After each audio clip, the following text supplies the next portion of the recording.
It was a sunny day in Eugene, Oregon, and I felt like going out to take some pictures.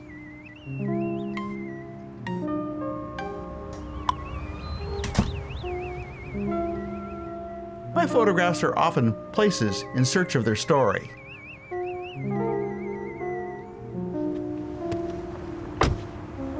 I'd just gotten off the phone with my son Ben. We were making plans to visit him and his wife in California.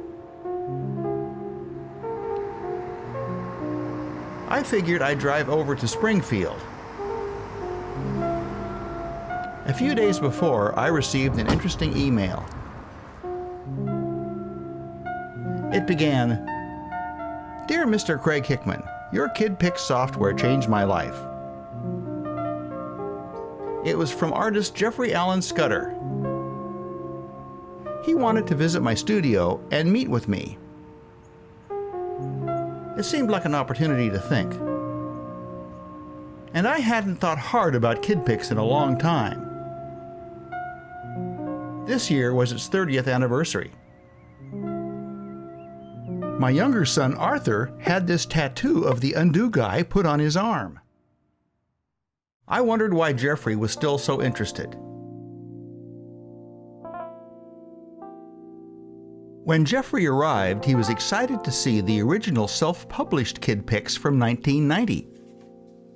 He asked me what it was like back then. So we decided to watch some VHS tapes. Run us through KidPix, and I want to see as much of it as we can here. All right, let me show you. KidPix is a paint program designed especially for kids. It uses not only visuals, but sound. As you can hear, each tool has a characteristic sound. And this is our rectangle, this is our oval. Even our undo is fun and has its own sound.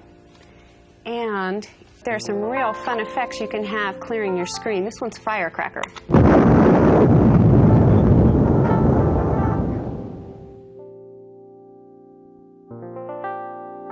My son Ben was using an existing paint program one day when he was 3 years old, and I was very surprised at how well he could operate the mouse. He could draw lines and select tools, and it just took him a few minutes to do that, and he loved it. But if I left the room and came back, I would inevitably found that he pulled a menu down and had selected a desk accessory or done something to stop the process, and he found that very frustrating. And I enjoy programming, and this seemed like a good project to develop a paint program that Ben could use and other children could use, but Ben was really in a sense, kind of the boss. I would come up with ideas and try them out on Ben, and if he had any trouble with them, then it got changed. It was a case of the customer's always right. Jeffrey knew an astounding amount of detail about my old software.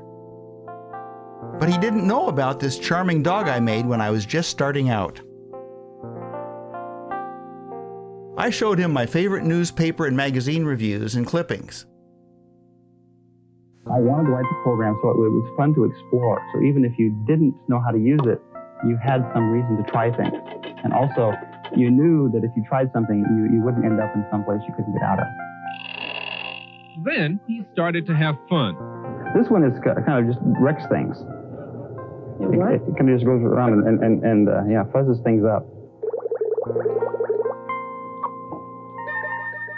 That approach and the different features made KidPix one of Oregon's most popular exports. There's a new Japanese version, and French and German are already in production. It's a business that began because of a 3-year-old's frustration. Lou Frederick, News 8. Other than saying howdy, my reason for calling you is that David Boy has become a huge KidPix fan. He is making all kinds of artwork with it and having it printed up to poster size. In fact, he gave his wife Iman a series of KidPix paintings that represent their relationship as a wedding anniversary present. He has now learned about a new version of KidPix and really wants to get his hands on it. So is it possible to get him one? I am sure he will send back bug reports as he is on the internet, or who knows what. Let's start with the pencil tool, which is a very simple, straightforward tool, and we'll kind of make, whoops, never mind, that's not what we're going to do.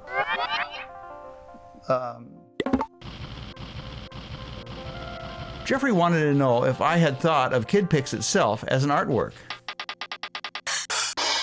I think it is, or at least it's not something to worry about not being. Yeah. On one hand, it's what Broderman called a productivity software, where it's kind of a tool that someone else uses to make something. You can sort of make art with it. I think just in general, working with software, one of the problems working with it is that it's so open-ended. You can do so many things. That can be a little disorienting. But I think people kind of misunderstand that, and they think, like I did before I programmed, that it was a very dry thing. And actually the opposite is true. There is just so much more that can be done with programming as a creative tool, and in the future I think we'll see that happen and see it go from being kind of a niche art, a little like photography was. When I started photography, it was kind of a questionable art. But over time that's changed, and now photography is sort of on equal footing with anything else. And we see other arts going through that those stages. And I think programming has not quite made the full journey yet. Yeah, especially a program that is supposed to be used as a tool. KidPix is a tool. You know, it doesn't like generate a painting or something. It doesn't really fall into the category of what we would think of as like systems art, or even new media art, right? Because it's like a commercial product that is meant for people to use. Yeah. There is some parallel with Muybridge's photography of the motion studies. Yeah. That when those were made, they were not made as art. They were actually, in many ways, made to be tools for artists. Because if an artist wanted to know how a horse looked at a certain part of placed in its stride, they would refer to these pictures. Right.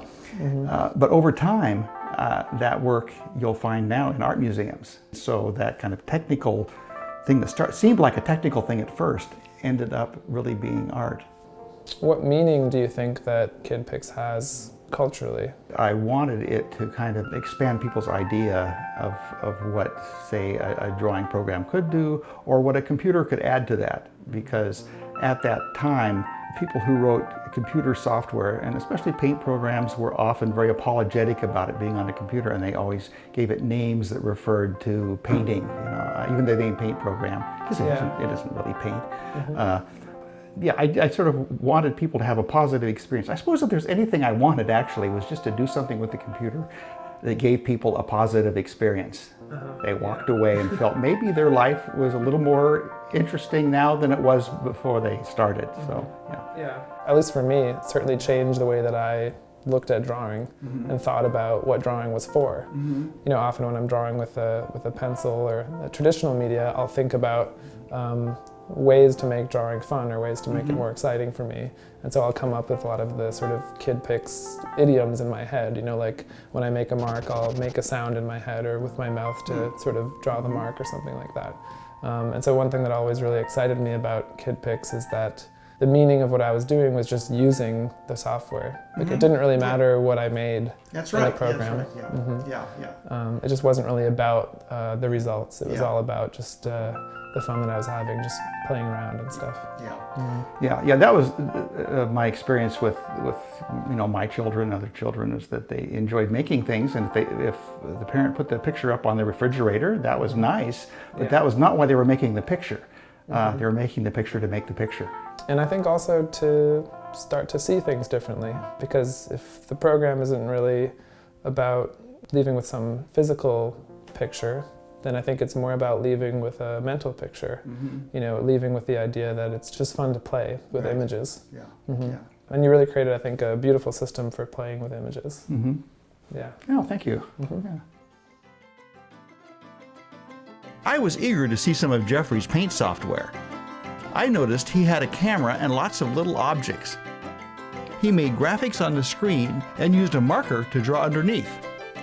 Then he lit a beeswax candle and started spinning it around on the computer while waving his hand in front of the lens.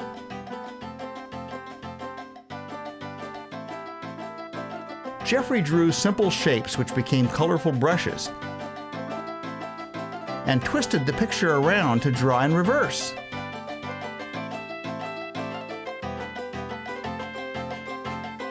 We used his phone to make a patchwork photograph. This This one painted automatically.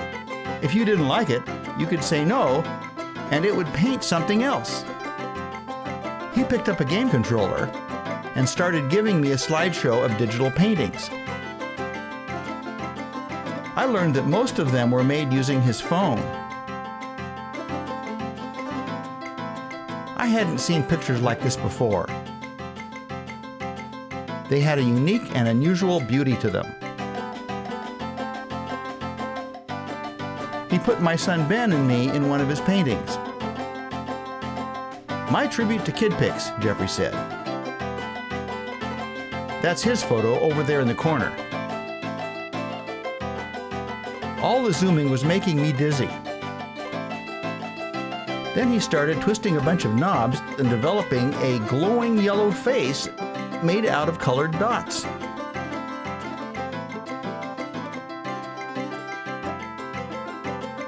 It was wonderful. He started spinning things around again and painted moving spirals.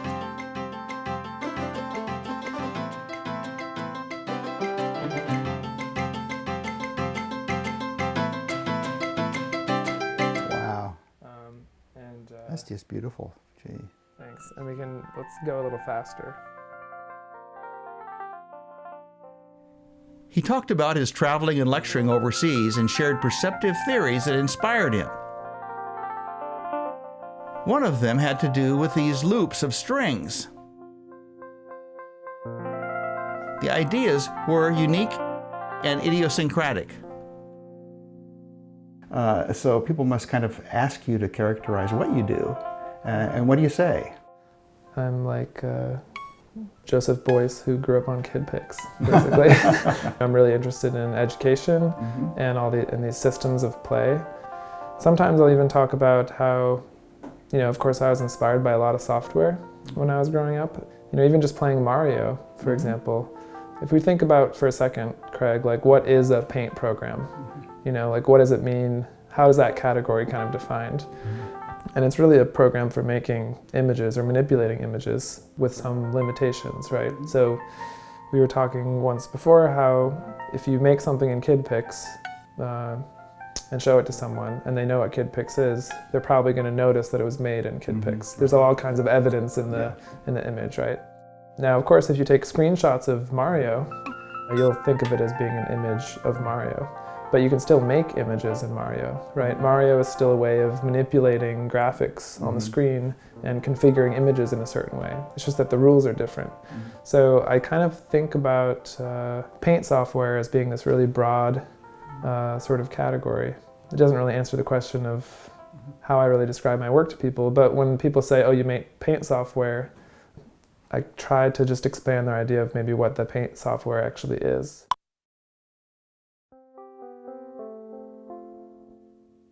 Jeffrey went outside to call for his Uber.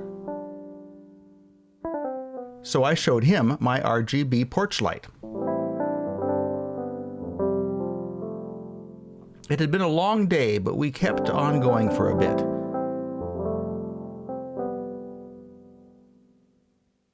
I could tell Jeffrey was inspired. It's important to meet people like that.